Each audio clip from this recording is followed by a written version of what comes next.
Hi friends, எல்லாரும் எப்படி இருக்கீங்க? நம்ம இன்னைக்கு novel and pearl eclipse episode 8ல என்ன நடக்குதுன்னு பார்க்கலாம். லாஸ்ட் எபிசோட்ல நம்ம பார்த்துருப்போம். நம்ம ஹீரோயின் எக்ஸாமினேஷனுக்காக ஒரு இடத்துல நைட்டு தங்கி அங்கே இருந்து அந்த எக்ஸாமினேஷன் எழுதி ஆகணும். அதுக்காக பசங்களோட தங்கறதுக்கு போக அங்குள்ள பசங்க எல்லாம் இவங்க ஹேஷி கிடையாது, வேற ஒருத்தர் தான் வந்து அன்னைக்கு அவருடைய உடம்பு அளவெல்லாம் கொடுத்திருந்தாரு, இவர் கிடையாதுன்னு சொல்லிட்டு பெரிய வாக்குவாதமே நடந்திருக்கும். அந்த இடத்துல நம்ம ஹேஷி கிட்ட அங்குள்ள பசங்க எல்லாம் சண்டை போட, ஆனா நம்ம ஹேஷி அவங்கள போட்டு நல்லா அடிச்சு துவம்சம் பண்ணிடன்ட்டு பெரிய இஷ்யூவாவே ஆயிருந்திருக்கும். ஆனா அது எல்லாத்தையும் ஃபேங்ஸு அவனுடைய ஆட்களை வச்சு அமைதிப்படுத்திடுறான். அதோட தானே முடிஞ்சிருந்துச்சு இந்த எபிசோட். ஸ்டார்டிங்லயே நம்ம ஹேஷிக்கு எக்ஸாம் ஸ்டார்ட் ஆயிடுது. அந்த எக்ஸாம்ல நம்ம எம்பரர் ஷூவை பத்தி தான் எழுதணும். அவர் எப்படி ஆட்சி பண்றாரு, உள்ள மக்கள்ல எப்படி வாழ்றாங்கிறது தான் அந்த எக்ஸாமினேஷன்ல எழுத வேண்டியது.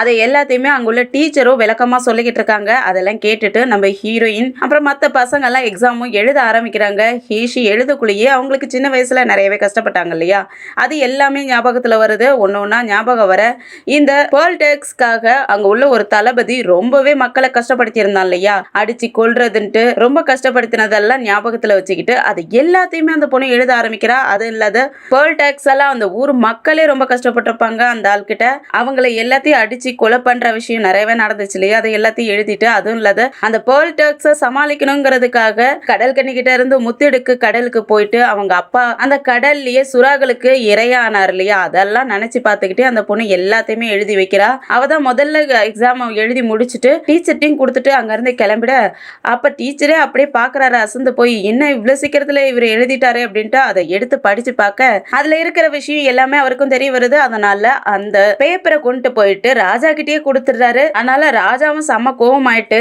அமைச்சர் ஷூ இருக்கான் இல்லையா, அவனை கூப்பிட்டு வச்சு பேசிக்கிட்டு இருக்காரு.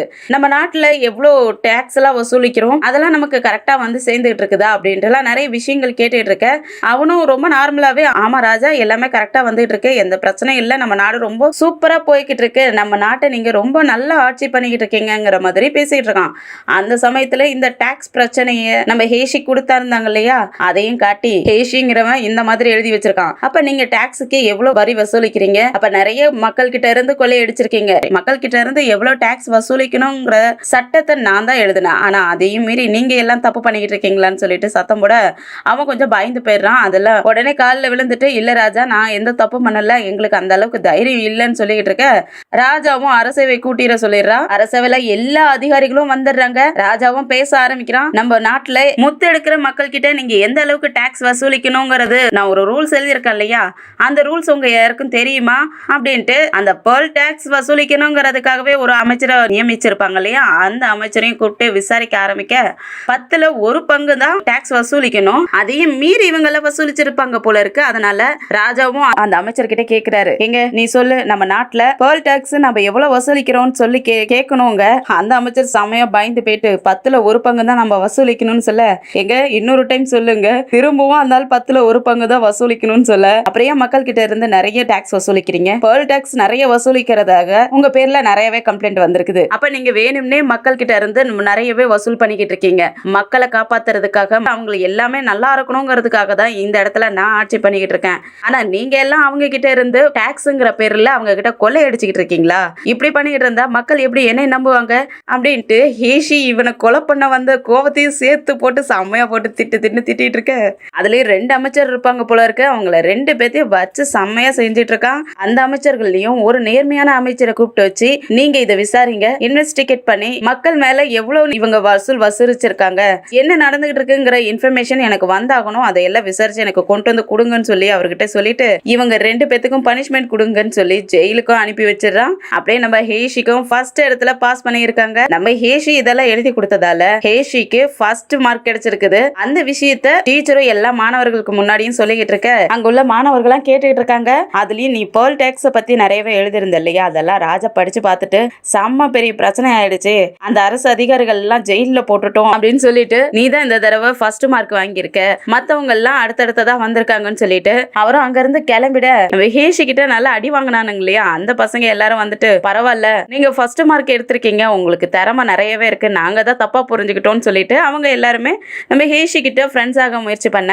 நம்ம ஹேஷியும் ஒருத்தர் ஹெல்ப் பண்ணியிருப்பான் இல்லையா, அவன் செகண்டா வந்திருப்பான், அவனுக்கும் வாழ்த்துக்கள் சொல்லிட்டு அங்க இருந்து கிளம்பிடுறாங்க. அதே சமயத்துல ஃபேங்ஸுவ ராஜா கூப்பிட்டு வச்சு விசாரிக்க ஆரம்பிக்கிறான். இந்த விஷயம் உனக்கு ஆல்ரெடி தெரிஞ்சிருக்குது, ஆனா இவ்வளவு நாளா இதை என்கிட்ட சொல்லவே இல்லை, மறைச்சு வச்சிருக்கலன்னு கேட்க, அப்ப ஹேஷி என்னை என்னை கொலை பண்ண வந்ததுக்கு காரணம் என்னோட வைஃப் மட்டும் இல்ல, அந்த பேர்ல் டாக்ஸாலையும் தானே என்ன கொலை பண்றதுக்காக வந்திருந்தான். இல்ல ராஜா, நீங்க தப்பா புரிஞ்சுக்கிட்டீங்க. நாங்க ஆல்ரெடி அந்த பேர்ல் டாக்ஸாக்காக நிறையவே இன்வெஸ்டிகேட் பண்ணியிருக்கோம். நீங்க எதுக்கும் கவலைப்பட தேவையில்லை, அதை பத்தி எல்லாம் நீங்க யோசிக்க வேண்டாங்கிற மாதிரி சொல்ல ராஜாவும் அப்ப ஃபேங் இவ்வளவு நாள் வரைக்கும் இது என்கிட்ட சொல்லவே இல்லை, இப்ப வந்து எல்லா விஷயத்தையும் சொல்லிக்கிட்டு இருக்க. அப்ப நீ பவர் கூட விளையாடணும்னு ஆசைப்பட்டு இருக்கியா அப்படிங்கிறதுக்கு, இல்ல ராஜா, நான் உங்களை மீறி எந்த ஒரு விஷயமும் பண்ண மாட்டேன். நான் உங்களுக்கு ரைட் ஹேண்ட் மாதிரி. இது எல்லாருக்கும் தெரிஞ்ச விஷயம் தான். என்ன பொறுத்த வரைக்கும் உங்களுக்கு எது ஆகக்கூடாது, உங்களுக்கு எந்த ஆபத்தும் வரக்கூடாதுன்னு தான் நான் நினைக்கிறேன்னு சொல்லிக்கிட்டு இருக்க. அப்பனா ஒரு தளபதிய அங்க அனுப்பி வச்சு எல்லாத்தையும் விசாரிக்க சொல்லுன்னு சொல்றதுக்கு வேற யாரும் போக தேவையில்லை ராஜா. நான் சூயிங்க அனுப்பி வைக்கிறேன். அவன் போயிட்டு அங்க என்ன நடக்குதுங்கிறத பாத்துட்டு வருவான். இப்ப நம்ம சிட்டிக்கு நிறையவே செக்யூரிட்டி தேவைப்படுது, அதனால இங்க இருந்து வேற யாரும் அனுப்பிவிட வேண்டாம்னு சொல்லிக்கிட்டு இருக்க.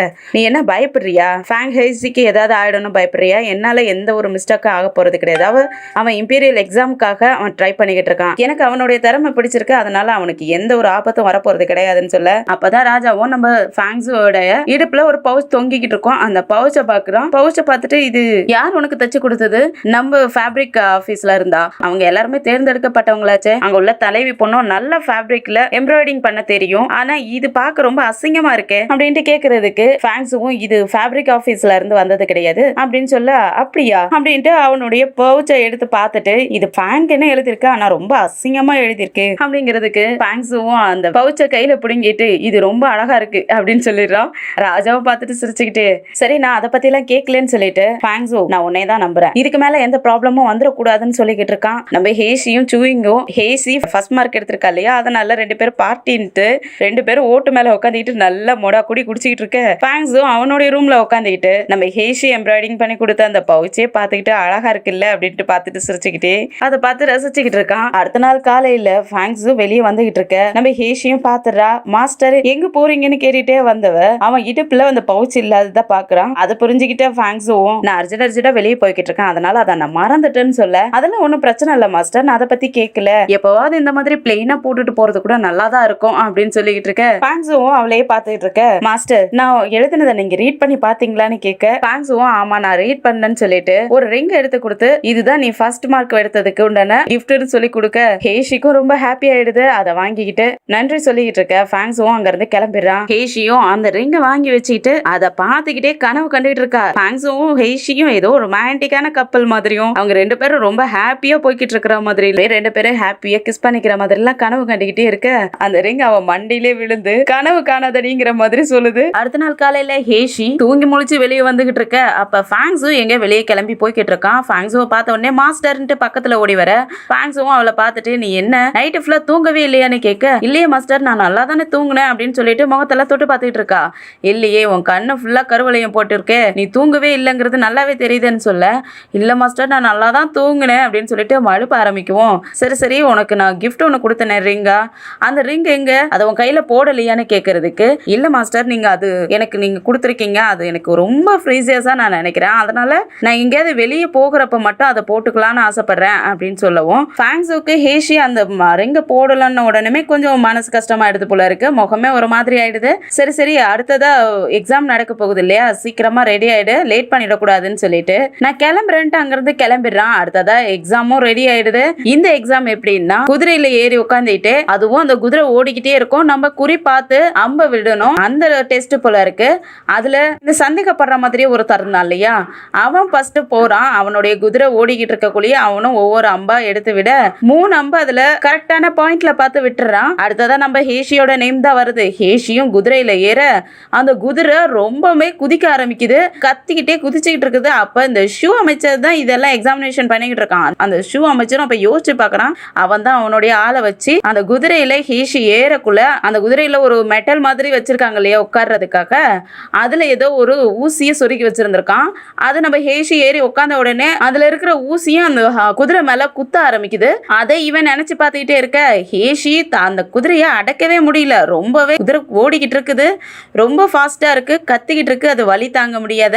ஹேஷிக்கு ஒன்னும் புரியல, ஏன் நம்ம கிட்ட மட்டும் இந்த குதிரை முரண்டு பிடிக்குது அப்படின்ட்டு யோசிச்சுக்கிட்டே, அப்ப ஹேஷிக்கு ஃபேங்ஸும் நிறைய பிராக்டிஸ் பண்ணக்குள்ள நிறைய விஷயங்கள்லாம் சொல்லி கொடுத்துருந்துருப்பான். அதெல்லாம் நினைச்சு பார்த்துக்கிட்டே நம்ம ஹேஷியும் 3 அம்பை எடுத்து அப்படியே வில்ல வச்சு 3 அம்பையும் பாயிண்ட பார்த்து விட, அந்த குதிரையும் ரொம்பவே ஆட்டம் காட்டிக்கிட்டு இருக்கு. அப்பயும் நம்ம ஹேஷி கரெக்டான பாயிண்ட்ல அந்த 3 அம்பையும் சேர்த்து ஏத்துறா. இது எல்லாம் பாக்குறவங்களுக்கு எல்லாருக்குமே ரொம்ப ஆச்சரியமா இருக்கு. இதுல அந்த 4 முட்டாள் பசங்க மாதிரி இருந்தானுங்களே, நம்ம ஹேசி கிட்ட சண்டை போட்டுக்கிட்டு இருந்தானுங்களே, அந்த பசங்களுக்குலாம் ரொம்ப ஹாப்பி ஆயிடுது. பரவாயில்லையே, ரொம்ப திறமையான ஆளா இருக்காங்களே அப்படின்ட்டு ரொம்ப ஹாப்பியா பேசிட்டு குதிச்சுக்கிட்டு இருக்க.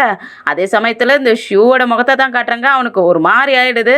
அவன் போட்ட பிளான் எல்லாம் தவிடுபடி ஆயிடுச்சுங்கிற மாதிரி உட்காந்துருக்கான். இந்த சந்தேகப்படுற மாதிரியே இருந்தான் இல்லையா, அவனும் நம்ம ஹேஷிய ஒரு மாதிரி ஒரு கண்ணால பாத்துக்கிட்டு இருக்கான். இவனுங்க எல்லாருமே கூட்டு சேர்ந்து தானே ஹேஷிய கவுக்கணும்னு பாக்குறாங்க.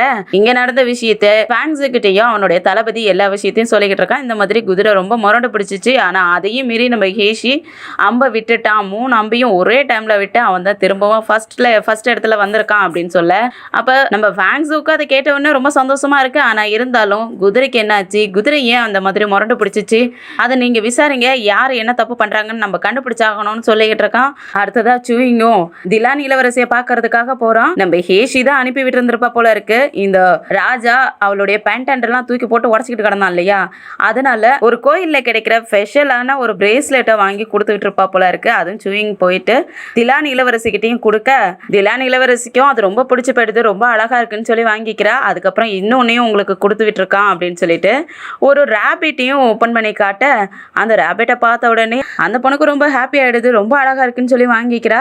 இதுக்கு இன்னும் நேம் வைக்கல, நீங்க தான் நேம் வைக்கணுமான்னு சொல்ல, அப்படியா அப்படின்ட்டு இன்னும் ஹாப்பி ஆயிடுறா. இவ ஹாப்பியா இருக்கிறத பார்த்த உடனே நம்ம சூயிங்கும் இளவரசி கிட்ட, என்ன நீங்க ரொம்ப சந்தோஷப்படுறீங்க இதை பார்த்த உடனே, அப்ப பெண்களுக்கு இந்த ரேபிட்னாவே ரொம்ப பிடிக்குமான்னு கேட்க, ஆமா ஒரு சில பேருக்கு ரொம்பவே பிடிக்கும், ஆனா எல்லாருக்கும் பிடிக்குமாங்கிறது எனக்கு சரியா தெரியாது அப்படின்னு சொல்லிட.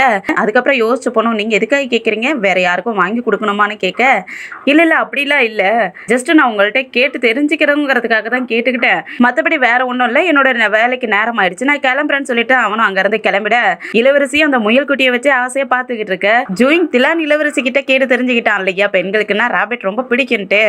அந்த விஷயத்த கேட்டு தெரிஞ்சுக்கிட்டு இவன் என்ன பண்ணிடுறான்னா, ஜீலு பொண்ணுக்கு ரேபிட்டை கிஃப்ட் பண்ணலான்ட்டு அவன் கொண்டு வந்து அந்த ஃபேப்ரிக் ஆஃபீஸ்லையும் கொண்டு வந்து விட்டுற, அங்கே ஏற்கனவே நிறைய பொண்ணுங்க வேலை செஞ்சுக்கிட்டு இருக்காங்க. அந்த பொண்ணுங்களை எல்லாத்தையுமே ஜீலுவும் அனுப்பி விட்டுறா. அதுக்கப்புறம் பார்த்தா அங்கே ஒரு ரேபிட் சுற்றிக்கிட்டு இருக்கு. அதை பார்த்தோன்னே என்னது ரேபிட் இங்கே எப்படி சுற்றுது அப்படின்ட்டு அந்த முயல்குட்டியை தூக்கி கையில் வச்சுக்கிட்டு, ஒருவேளை நான் கும்பிடுற அந்த கடவுள் தான் கொண்டு வந்து விட்டுருப்பாரோ எனக்காக அப்படின்ட்டு அவளுக்கு நல்லாவே தெரியுது, யாரும் ஒரு ஆம்பளை தான் நமக்காக இதை பண்ணிக்கிட்டு இருக்காங்கன்ட்டு. ஆனால் வேணும்னே இது சொல்லிக்கிட்டு இருக்கா. திரும்பி திரும்பி பார்க்க வர செய்ய ஜீயுங்கும் நல்லா மறைஞ்சிக்கிறான். ஓட்டு மேலே எப்பயும் போல் அவளை பார்த்துக்கிட்டு சைட் அடிச்சுக்கிட்டு இருந்தவா மறைஞ்சிக்க, இந்த பொண்ணுக்கும் அந்த ரேபிட் ரொம்ப பிடிச்சு போயிடுது. அதனால தூக்கி வச்சுக்கிறா. உனக்கு நேமெல்லாம் நான் வைக்கிறேன் அப்படின்னு சொல்லிட்டு, உனக்கு சாப்பாடு கொடுக்குறதுல என்னென்ன கொடுக்கணுங்கிறதெல்லாம் நான் கொடுக்குறேன்னு சொல்லிட்டு கூட்டிகிட்டு போயிடுறா.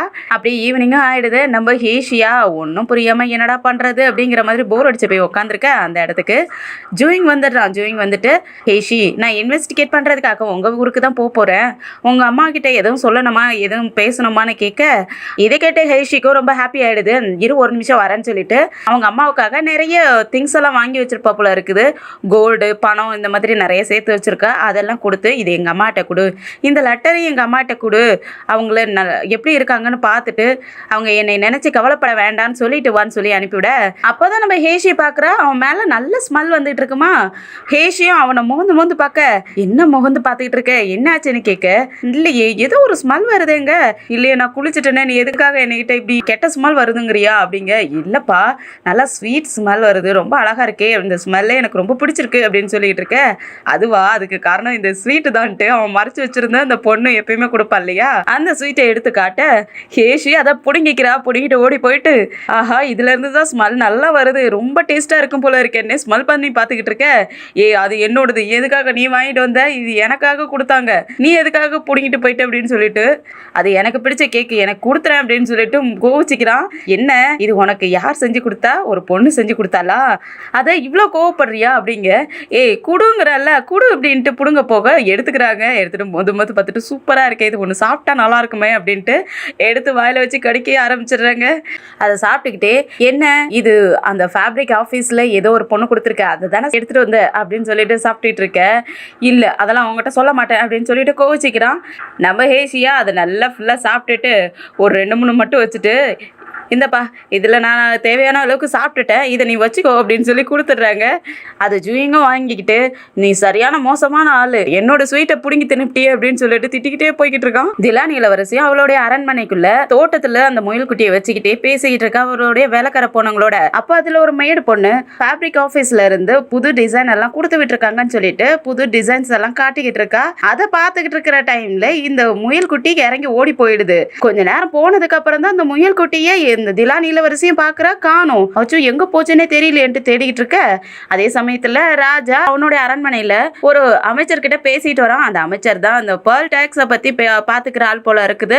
அவங்கிட்ட செம்மையா திட்டிட்டு வந்துட்டு இருக்கான். இவ்வளவு நாளா உன் கையில கொடுத்ததுக்கு நல்லா பாத்துக்கிட்ட போல இருக்கு, என்னோட பேரை தான் கெட்ட பேராக்கி வச்சிருக்க, இதுக்கு மேல இந்த மாதிரி தப்பு ஏதாவது நடந்துச்சு உன் குடும்பத்துல உன் வைஃப் உன்னுடைய குழந்தைங்க யாரையுமே உன்னால பார்க்க முடியாத அளவுக்கு பண்ணி விட்டுருவேன் அப்படின்னு சொல்லி செம்மையா மிரட்டி விட அவனும் செம்மையா பயந்து போயிட்டு மன்னிச்சிருங்க, நான் இதுக்கு மேல இந்த மாதிரி தப்பெல்லாம் பண்ண மாட்டேன், யார் பேச்சு கேட்டும் நடந்துக்க மாட்டேன் அப்படின்னு சொல்லிட்டு பயந்தடிச்சுட்டு ராஜா கிட்டே மன்னிப்பு கேட்டுட்டு அங்க இருந்து ஓடியே போயிடுறான். அந்த சமயத்துல கீழே பாக்குறான், ராஜாவுக்கு காலுக்கு கீழே தான் அந்த முயல் குட்டி இருக்கு. அதை அவன் பார்த்துக்கிட்டு இருக்கக்குள்ளேயே பக்கத்துல ஹெல்ப்பர் இருப்பார் இல்லையா, ஐயோ முயல் குட்டியா அப்படின்ட்டு அவர் தூக்கி வச்சுக்கிறாரு. இது யார் இங்க விட்டுருப்பா அப்படின்ட்டு பார்த்துக்கிட்டு இருக்க நம்ம திலான் இளவரசி தேடிட்டு வந்துட்டு இருக்கா. அங்கிருந்து அந்த முயல் குட்டிக்கு திலான் இளவரசி ஷியோவான்னு பேர் வச்சிருப்பா போல இருக்கு. ஷியோவான்னு கூப்பிட்டுக்கிட்டே வந்துட்டு இருக்க ராஜா கிட்ட அந்த முயல் இருக்கிறத பாத்துறா. அச்சோ இங்க இருந்து இங்க போனோம்னா இவங்கிட்ட நம்ம மாட்டிக்கொண்டு அப்படியே திரும்ப அடிச்சு போலான்ட்டு போக பார்க்க ராஜா திலான் இளவரசியா அங்கே நில்லு, ஒழுங்கா இங்க வான்னு சொல்லி கூப்பிட திலான் இளவரசியும் பயந்துகிட்டே போறா. பயந்துகிட்டே போயிட்டு மன்னிச்சிருங்க, அது என்னுடைய பேலஸ்ல தான் இருந்துச்சு, அது கொஞ்சம் நான் கவனிக்காத விட்டுட்டேன், அதனால இங்க வந்துருச்சு, இதுக்கு மேல இந்த தப்ப பண்ண மாட்டேன், என்னை மன்னிச்சிருங்கன்னு சொல்லிக்கிட்டு இருக்க. அவன் எதுவுமே கண்டுக்காம நிக்கவும் இந்த பொண்ணும் ஓடி போயிட்டு இந்த பொண்ணும் டக்குன்னு எழுந்திரிச்சிட்டு அந்த முயல் குட்டியை வாங்கிட்டு அங்கிருந்து ஓடுறதுக்கு பார்க்க ஒழுங்கா நில்லுன்னு சொல்லவும் அந்த பொண்ணு நின்னுக்க பக்கத்துல வான்னு சொல்லி கூப்பிட பக்கத்துல வந்து நின்னுக்கிறா. அப்பதான் அந்த பொண்ணு கையில இருக்கிற அந்த பிரேஸ்லெட்டையும் துணியை விலக்கி விட்டு பார்க்க இது உனக்கு எப்படி கிடைச்சிச்சு, இது இங்க ஒரு கோயில்ல கிடைக்க வேண்டியது, உனக்கு இது எப்படி கிடைச்சிச்சுன்னு கேட்கறதுக்கு, அப்ப நீ அந்த கோயிலுக்கு போனியான்னு கேட்கறதுக்கு, அது எப்படி ராஜா நான் போக முடியும், உங்களுடைய பெர்மிஷன் இல்லாத என்னால இந்த கேட்டை விட்டு தாண்ட கூட முடியாது, நான் அங்க போகவே இல்லை, இது வரைக்கும் இந்த சிட்டிக்கு வந்ததுக்கு அப்புறம் நான் வெளியே எங்கேயுமே போனது இல்லைன்னு சொல்லிக்கிட்டு இருக்க. ராஜாவும் இது ஸ்பெஷலா அந்த கோயில்ல மட்டும்தான் இந்த பிரேஸ்லெட் கிடைக்கும், அதுவும் பேட் லக்க தூர விளக்குறதுக்காக இந்த பிரேஸ்லெட் போடுவாங்க, இது உனக்கு எப்படி கிடைச்சிச்சு, அது இல்லாத இந்த பிரேஸ்லெட் அவ்வளவா யாருக்குமே கிடைக்காது, அந்த கோயிலுக்கு போறவங்களுக்கும் அதுலயும் ஸ்பெஷலா இருக்கிறவங்களுக்கு மட்டும்தான் அந்த பிரேஸ்லெட் செஞ்சு வைப்பாங்க, அது எப்படி உனக்கு கிடைச்சிச்சுன்னு கேட்டுட்டு இருக்க. அந்த பொண்ணு பயந்துகிட்டே இது எனக்கு ஒரு கிஃப்டா வந்துச்சு, யாரோ எனக்காக கொடுத்து விட்டாங்கன்னு சொல்ல, யாரோ உனக்காக கொடுத்து விட்டாங்களா, அப்படி யார் இங்க உனக்கு தெரியும், இந்த பிரேஸ்லெட் நம்ம நாட்டுல இது ஒரு பொக்கிஷம்னே சொல்லலாம், அப்படி ஒரு பொக்கிஷத்தை உங்ககிட்ட கொடுத்துருக்காங்க, அதோட சேர்த்து இந்த ரேபிட்டையும் உங்ககிட்ட கொடுத்துருக்காங்கன்னா யாரோ நல்லா தெரிஞ்சவங்க தானே உனக்கு கொடுத்துருக்கணும், அது யாரு சொல்லுன்னு கேட்கறதுக்கு ரேபிட்டா அப்படின்ட்டு அந்த பொண்ணு இன்னமும் பயப்பட ஆரம்பிச்சிடா. இது ஒரு வேலைக்காரன் இது விட்டுறதுக்காக போனா, அதை தான் இல்லை பாவம் எனக்கு கொடுங்கன்னு சொல்லி நான் வாங்கிக்கிட்டேன் அப்படின்ட்டு இன்னொரு பொய்ய சொல்ல ராஜாவும் நம்பவே மாட்டேங்கிறான். இல்லை நீ போய் சொல்ற, இது நல்லாவே எனக்கு தெரியுது, நீ யாரையும் காப்பாற்றணுங்கிறதுக்காக போய் சொல்லிக்கிட்டு உன்னை நீயே பிளேம் பண்ணிக்கிற, உண்மையை சொல்லு, இது யார் உனக்கு கொடுத்தது அப்படின்ட்டு அந்த பொண்ணோட கையில இருக்கிற அந்த முயல் குட்டியை தடவி கொடுத்துக்கிட்டே ஏன் பொண்டாட்டிக்கு இந்த மாதிரி இம்பார்ட்டன்டான திங்ஸ் எல்லாம் கொடுக்குற அளவுக்கு அவ்வளோ க்ளோஸா யார் இருக்கா, நானே கெஸ் பண்றேன் அப்படின்னு சொல்லிட்டு இந்த தளபதி நம்ம திலான் இளவரசியை கூட்டிட்டு வந்தான் இல்லையா அவங்க நாட்டுல இருந்து, அந்த தளபதியா இருக்குமோ ஒருவேளை அவன் தான் கொடுத்துருப்பானோ அப்படின்ட்டு சொல்ல திலான் இளவரசியும் அதுக்கு எந்த ஒரு ரியாக்ஷனுமே காட்டாத அப்படியே நின்றுட்டு இருக்கா.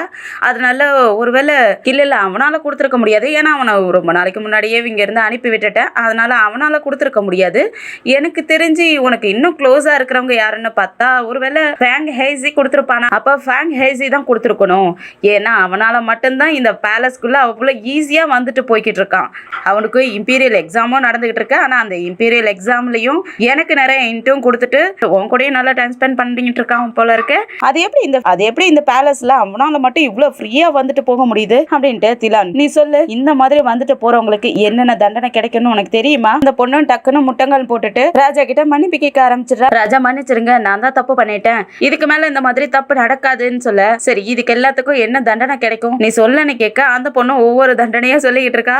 சரி சொல்லு நீ என்னென்ன தப்பு பண்ண இருக்கன்னு கேட்க, அந்த பொண்ணும் ஒவ்வொரு தப்பா சொல்லிக்கிட்டு இருக்கா. நான் ராஜா உங்களை நான் சரியா கவனிக்கல, நீங்க ஹாப்பியா இல்ல, அடுத்தவங்க கொடுத்த முயல் குட்டிய நான் உங்ககிட்ட மறைச்சிட்டு அது சீக்கிரட்டா வச்சிருக்கேன் அப்படின்ட்டு நிறைய சொல்லிக்கிட்டு இருக்க. ராஜாவும் உன்னுடைய முகத்தை பார்த்தா என்னாலேயே நம்பவே முடியலன்ட்டு அந்த பொண்ணுடைய முகத்தை முகத்தை பிடிச்சி பார்த்துட்டு, நீ இவ்வளோ அமைதியா ரொம்ப சாஃப்டா இருக்கிற மாதிரியே நடிக்கிறல்ல அப்படின்ட்டு. இருக்கட்டும், அந்த அப்பாவை அரசு அதிகாரி ஃபர்ஸ்ட்ல வந்துகிட்டு இருக்கான். அவன் ஃபெயில் ஆனாலும் எந்த ப்ராப்ளமும் இல்ல, ஆனா அவன் உயிரோட இருக்கணுங்கிறதும் அவசியம் இல்ல அப்படிங்கிற மாதிரி சொல்லிட்டு போக பார்க்க இந்த பொண்ணு செமைய பயந்து போயிடுறா. ராஜான்னு கூப்பிட, அப்ப ஒத்துக்கோ, அது ஃபேங் ஹேசி தானே, ஒத்துக்கோன்னு கேட்கறதுக்கு அந்த பொண்ணு அப்பயும் அமைதியாவே இருக்க. அப்பனா நீ ஒத்துக்க மாட்டல்ல, உன்னுடைய அந்த பார்ட்னர் கிட்ட சொல்லி வை, நாளைக்கு இம்பீரியல் எக்ஸாம் கடைசி நாள் இருக்குது, அதுக்கு வர சொல்லு, நீயும் வா, என்ன நடக்குதுன்னு பாக்கலாங்கிற மாதிரி சொல்லிட்டு கிளம்பிடுறான். அதே சமயத்துல இந்த ஷூ அமைச்சரை தான் காட்டுறாங்க.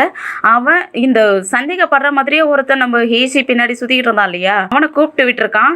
அவனை கூப்பிட்டு விட்டு ஒரு ஐஸ் பாக்ஸ்ல இருக்கிற ஒரு நீடல் எடுத்து கொடுத்து, இந்த நீடலை வச்சுதான் அவனை நீ தோக்கடிக்கணும், இதுல ரொம்ப மோசமான பாய்சன் இருக்கு, வேற யார் மேலேயோ இல்ல ஓ மேலேயே பட்டுருச்சுன்னா நீ கூட உயிர் தப்ப மாட்ட, இது அவன் மேல குத்தி விட்டுறணும்னு சொல்லிக்கிட்டு இருக்கான். நம்ம ஃபேங்ஸு ஹேஷி தச்சு கொடுத்த அந்த பவுச்சையா ஆசையா பாத்துக்கிட்டு இருக்க. அந்த சமயத்துல சூயிங்கும் ஃபேங்ஸு கிட்ட சொல்லிட்டு அப்படியே நம்ம ஹேஷியோட ஊருக்கு போகலான்னு சொல்லிட்டு வந்துடுறான். ஃபேங்ஸு கிட்டயே நான் இந்த மாதிரி கிளம்புற மாஸ்டர், நீங்க பாத்துக்குங்க, எனக்கு என்னவோ ஹேஷிக்கு நிறைய ப்ராப்ளம் வருமோன்னு பயமா இருக்கு, நான் கண்டிப்பா போய் தான் ஆகணுமான்னு கேட்க, நீ கண்டிப்பா போய் ஆகணும், நீ எதுக்கு கவலைப்படாதாங்க.